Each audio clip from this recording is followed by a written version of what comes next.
সদ্যঘোষিত উচ্চতৰ মাধ্যমিক পৰীক্ষাৰ ফলাফলক কেন্দ্ৰ কৰি তামাৰহাটৰ অন্তৰ্গত সোণাহাট দফৰপুৰ অঞ্চলত উৎসৱমুখৰ পৰিৱেশ পৰিলক্ষিত হৈছে। শিক্ষাৰ ক্ষেত্ৰত পিছপৰা বুলি বিবেচিত এই অঞ্চলত অন্বেষা শিক্ষা নিকেতনে এক নতুন যুগৰ সূচনা কৰিছে। 2014 চনত প্ৰতিষ্ঠা হোৱা দফৰপুৰৰ এই ব্যক্তিগত বিদ্যালয়খনে আৰম্ভণিৰ পৰাই শিক্ষাৰ গুণগত মান অটুট ৰাখি আগবাঢ়িছে।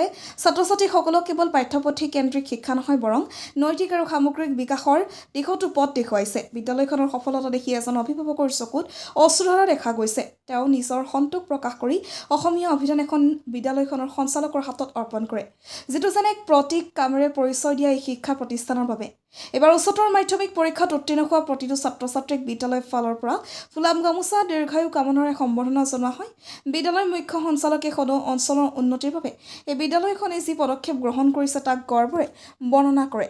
তামাৰহাটৰ পৰা আশ্ৰাফুল আলমৰ report, north east frontier news. এখন অন্বেষা শিক্ষা নিকেতন চলে, আফচোস লাগে তেওঁলোকে যিমান মানে দায়িত্ব সহকাৰে কাম কৰে। আমাৰ অভিভাৱকৰ এনেকুৱা হয়তো সকলো দায়িত্ব হ'ব পাৰে, মই কিন্তু নহয়।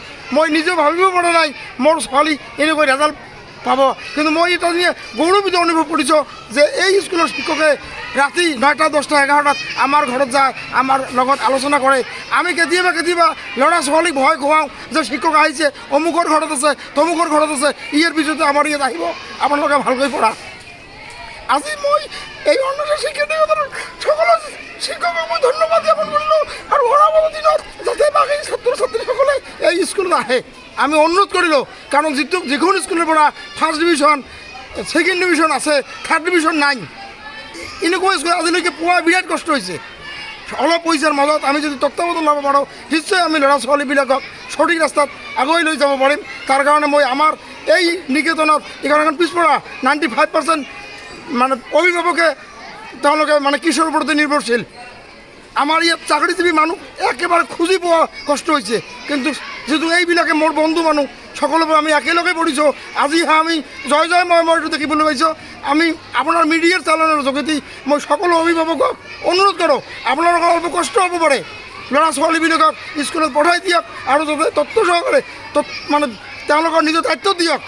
শিক্ষকৰ যাতে মানদণ্ড আগত উন্নত হয় এইখিনি কৈ আৰু মই আৰু ক'বলগীয়া নাই। কিন্তু মোৰ এটাই আফচোচ, মোৰ ছোৱালীজনী 14টা নম্বৰৰ কাৰণে 3টা ছাবজেক্টত লেটাৰ পোৱা নাই।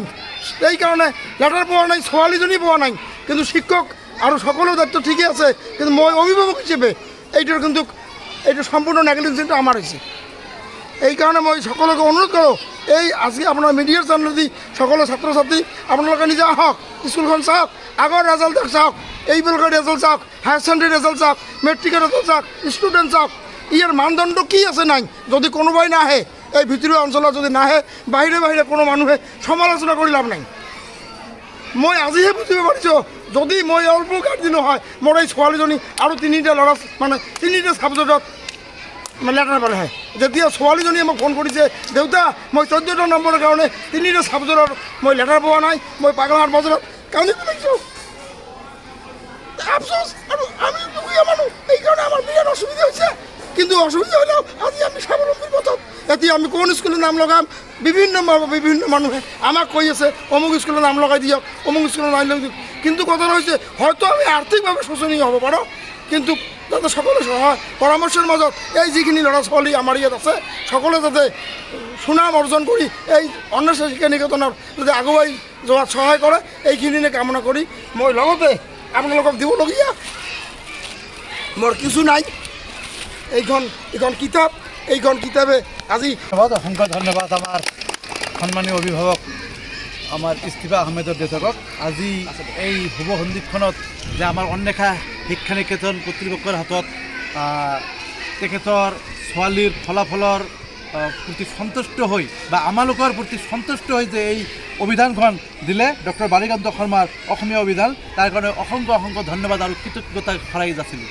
আৰু তেখেতে কোৱাৰ দৰে ভৱিষ্যতে যাতে আমি আৰু মানৱ সম্পদ গঢ়াৰ যিটো আমি কাৰখানা তৈয়াৰ কৰিছোঁ, এইটো যাতে অনাগত দিনত যাতে আৰু বেছি আমি ছাৰ্ভিচ দিব পাৰোঁ। আৰু আমাৰ এই পিছপৰা অঞ্চলখিনিত যে আমি যিটো শৈক্ষিক বিপ্লৱ গঢ়াৰ মানসেৰে যিটো অন্বেষা শিক্ষা নিকেতন প্ৰতিষ্ঠা কৰিছোঁ সেই লক্ষ্যস্থানত যাতে আৰু আমি অধিক উপনীত হ'ব পাৰোঁ আমাৰ এই অন্বেষাৰ বুকুৰ পৰা যাতে ভৱিষ্যতে অফিচাৰ ডক্টৰ বহুত জন্ম হ'ব পাৰে তাৰে আমি সকলোৰে ওচৰত আৰু অসমবাসীৰ ওচৰত আৰু অভিভাৱকসকলৰ ওচৰত আমি আশীৰ্বাদ বিচাৰিছোঁ